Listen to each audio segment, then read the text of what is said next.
Quiet summer night in Philadelphia in the year 2000, a family's worst nightmare became reality. A young girl disappeared from outside her home in a neighborhood where children still played freely on the sidewalks. Within hours, fear spread through the community. Within days, investigators uncovered a crime so disturbing it shocked an entire city. And within weeks, the man responsible would vanish, slipping across international borders and becoming one of the most wanted fugitives in America. This is the story of Iriana DeJesus and the man authorities say is responsible, Alexis Flores, the fugitive who disappeared before justice could catch him. July 30th, in the year 2000, the Hunting Park neighborhood of North Philadelphia was alive with the sounds of summer. Families sat outside their row homes, children rode bicycles, and neighbors talked across the stoops as the evening cooled. Amongst those children was 10-year-old Iriana DeJesus. She lived with her family nearby and was known as a bright, energetic child who loved spending time outside with friends.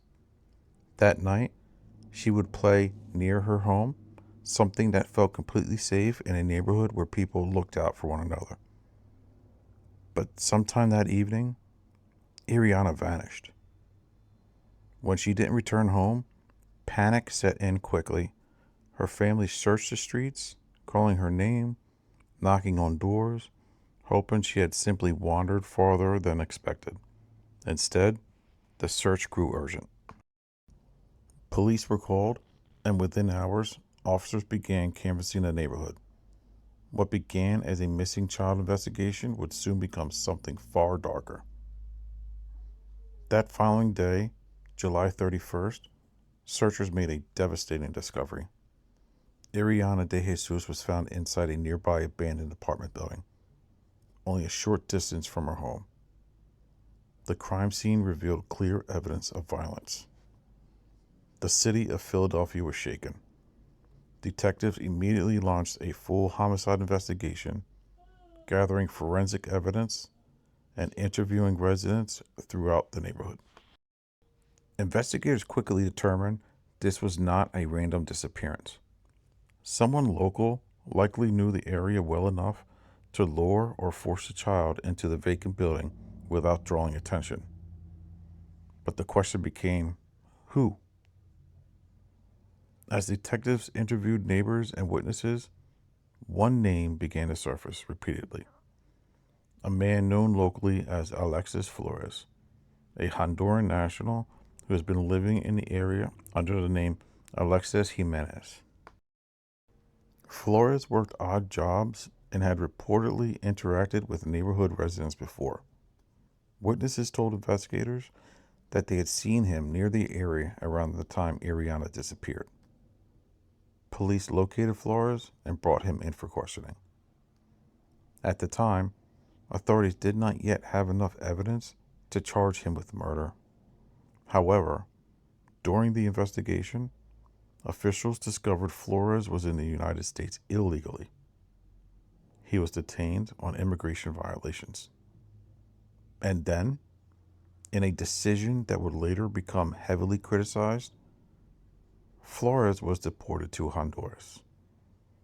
At that moment, investigators did not yet realize they just lost their prime suspect forever. Meanwhile, years passed, but forensic science continued advancing.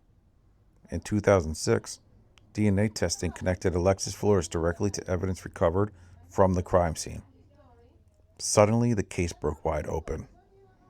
Authorities now had scientific proof tying Flores to the murder of Iriana DeJesus. But there was one major problem. He was already gone. Federal authorities issued an arrest warrant, and the FBI launched an international manhunt. In 2007, Alexis Flores was added to the FBI's 10 Most Wanted Fugitives list, one of the most serious designations reserved for dangerous fugitives considered a significant threat. The FBI announced a large reward for information leading to his capture. Investigators believe Flores fled to Honduras, possibly receiving assistance from relatives or acquaintances. Over the years, multiple reported sightings surfaced across Central America, but none led to an arrest. The case became an example of how difficult international fugitive investigators can be. Without extradition cooperation, reliable intelligence, or confirmed sightings, suspects can effectively disappear. Despite this, the FBI continues to actively pursue leads.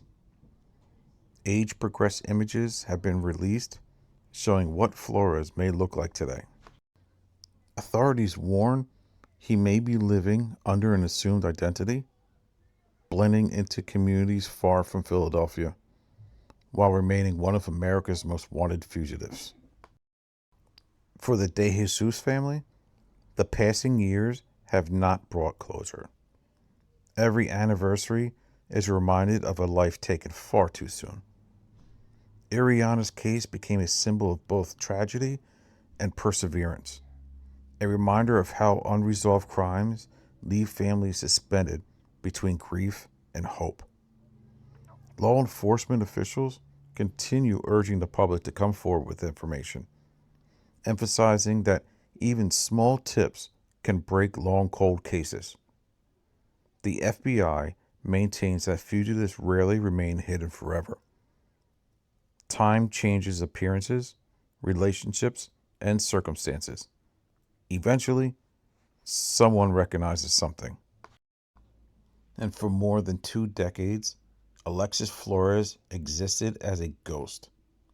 A face on wanted posters, a name repeated in FBI briefings, and a reminder of a case that seemed destined to remain unresolved. But in February of 2026, that changed.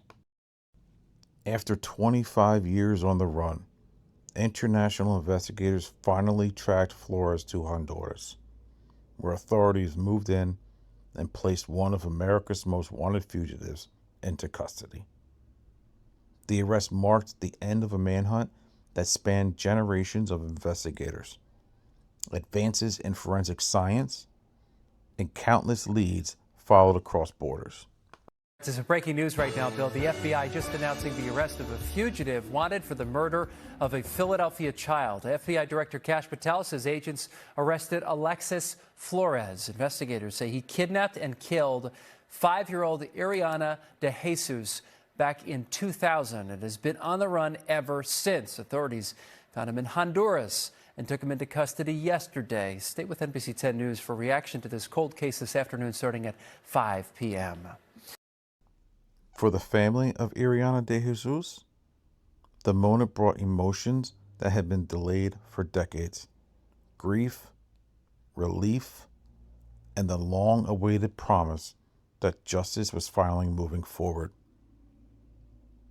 The case that once symbolized a fugitive who vanished now stands as proof of something else. That time does not erase responsibility, and that distance does not guarantee escape. And that even after 25 years, justice can still arrive. This has been a short story from Tales from the Tombs NJ. Thank you guys for watching.